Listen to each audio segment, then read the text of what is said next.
बहुत ज्यादा नहीं पढ़ना, आपको बहुत बार पढ़ना है। बात समझ में आ रही है? बहुत ज्यादा पढ़ तो लोगे लेकिन फिर आप समेट नहीं पाओगे। लास्ट के 1 महीने में अगर समेट नहीं पाओगे तो फिर आपने जो पढ़ा है नहीं पढ़ा सब इक्वल है ना, कोई उसमें टाइम वेस्ट करना बेकार है। तो आप बहुत ज्यादा रिवीजन करो चीजों का, तब आपको वही फायदा होगा। मैं शुरुआत से एक ही बात बोलता हूं कि जो मैं पढ़ा रहा हूं क्लास में उसको बार बार रिवीजन करो, क्योंकि सारे टाइप यहां से कवर हो जाते हैं आपके। उसके अलावा बस आपकी जो सीट है उसी को बार बार पढ़िए, आप लोग उसी के सवालों को बार बार करिए, क्योंकि क्लास के सवाल करने के बाद में 80% सवाल आपसे बन जाएंगे सीट के, 20% सवालों में डाउट आना तय है, तो उनको आप लोग थोड़ा बार बार प्रैक्टिस करो, ठीक है ना। क्योंकि देखो बहुत ज्यादा पढ़ तो लोगे फिर वापस से वही होगा कि सर ब्लैंक हो गए, कुछ याद नहीं आ रहा है ना, टाइम भी नहीं इतना रिवीजन करने का। तो बहुत ज्यादा कंटेंट को मत फैलाओ। ये वही लोग हैं जिन्होंने शुरुआत में 10 किताबें फैला ली, इधर उधर के कोचिंग है, सबके नोट्स कर लिया, ये 10 किताबें उन्होंने पढ़ तो ली लेकिन वो अब रिवीजन नहीं कर पा रहे, ठीक है ना। जब लास्ट में चीजों को छोड़ छोड़ कर ही पढ़ना है तो अभी से वो आदत डालो, ठीक है ना। छोड़ छोड़ कर नहीं पढ़ना। मैं आपको ये नहीं बोल रहा कि आप लोग कुछ छोड़िए, आप लोग इरेलेवेंट कुछ भी मत पढ़ो, जो काम का नहीं है वो चीजें मत पढ़ो, आप लोग जो काम का है बस उसी को बार बार पढ़िए, ठीक है ना।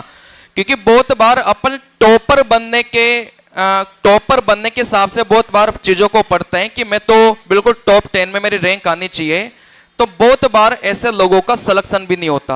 क्यों? क्योंकि जो काम की चीजें हैं ना उन पर फोकस नहीं करेंगे, वो दुनिया भर का कंटेंट पढ़ लेंगे फिर बाद में उसी को समेट ही नहीं पाते।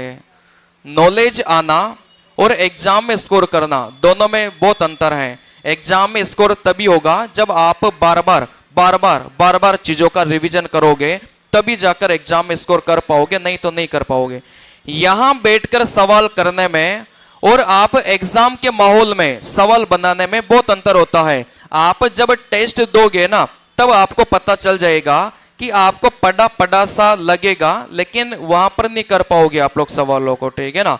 तो यही कारण है कि जिनका रिवीजन प्रॉपर नहीं होता वही लोग है ना इस कंडीशन में होता है। रिवीजन बार बार करो, जो सवाल पढ़ा रहा हूं बार बार पढ़िए, उसके अलावा सीट के जो सवाल हैं उन्हीं को बार बार पढ़िए, बहुत ज्यादा एक्स्ट्रा पढ़ने की आवश्यकता नहीं है। इक्के दुक्के सवाल एग्जाम में सभी के छूटते हैं तो उन पर फोकस मत करो, ठीक है ना। आपका जो सिलेक्शन है वो 90% सवाल ही करवाएंगे, 10% सवाल आपका रैंक लाने में मदद करते हैं, लेकिन आप फोकस करो कि आपका सिलेक्शन हो जाए, ठीक है ना।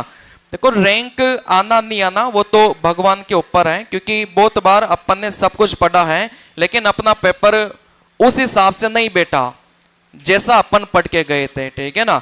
बहुत बार जैसा अपन ने पढ़ा है वैसा ही पेपर आ गया तो आप आराम से स्कोर कर पाते हो।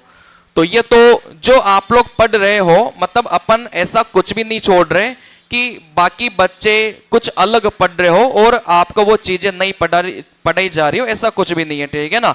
बाकी जो बच्चे पढ़ रहे हैं उनसे अपन कुछ ज्यादा ही पढ़ रहे हैं, कम नहीं पढ़ रहे, तो आप लोग उतना फोकस करो, क्योंकि फिर लास्ट में वही होगा, सर क्या करूं, समझ में नहीं आ रहा, भूल जा रहा हूं, इतना टाइम भी नहीं है, रिवीजन भी नहीं कर पा रहा है ना, तो वो कंडीशन आपकी नहीं हो बाद में। तो इसलिए बता रहा हूं ज्यादा मत पढ़ो, सीट के सवालों को बार बार करो, जो पढ़ा रहा हूं उसी को बार बार पढ़ो, क्योंकि मैं क्लास में भी बहुत सफिशिएंट सवाल आपको करवाता हूं, ठीक है ना। इतना कोई टीचर करवाते नहीं है, लेकिन मैं आपको बहुत सफिशिएंट मटेरियल क्लास में ही देता हूं। जो क्लास नोट्स को भी पढ़ के अच्छे से जाएगा ना वो भी बहुत अच्छा स्कोर करेगा एग्जाम में, क्योंकि सारे कॉन्सेप्ट तो यहीं से क्लियर होंगे, आपके सारे टाइप भी यहीं से क्लियर हो जाएंगे। उसके बाद आप लोग टेस्ट लगाओ और आप लोग सीट को बार बार लगाओ, बस ये दो ही चीजें आपको करनी है। बहुत ज्यादा किताबें मटेरियल इकट्ठा मत करो, दुनिया भर के व्हाट्सएप ग्रुप में मत जोड़ो, ठीक है ना, क्योंकि वहां पर क्या होता है कि परसेंटेज की पीडीएफ आई, आप उसको हल करने बैठ जाओ, मत करो यार। अपनी सीट को वापस से कर लो आपका जब मन करे, है ना, क्योंकि कोई फायदा होगा नहीं, लास्ट में टाइम खराब होना है बस आपका। चलिए तो अभी से समझ जाओ, फिर ये बात आपको जब एग्जाम हो जाएगा ना उसके बाद समझ में आएगी कि कुछ एक्स्ट्रा नहीं पढ़ना था, जो सर ने पढ़ाया वही पढ़ना था और जो सीट दिया था बस उसी को हल करना था। ये बात फिर आपको एग्जाम होने के बाद समझ में आएगी, तो पहले से समझ में आ जाए तो ज्यादा बेटर है, ठीक है ना। चलिए देखो, जो लोग 1 साल 2 साल सिलेक्शन नहीं लेते हैं, जब तीसरे चौथे साल वो लोग तैयारी करते हैं तो वो कुछ नहीं करते, पुराने सालों को पेपर को इकट्ठा करते हैं, उन्हीं की बार बार प्रैक्टिस करते हैं, फिर उनका सिलेक्शन हो भी जाता है। तो वही चीज आप पहले कर लो, ज्यादा फायदे में रहोगे।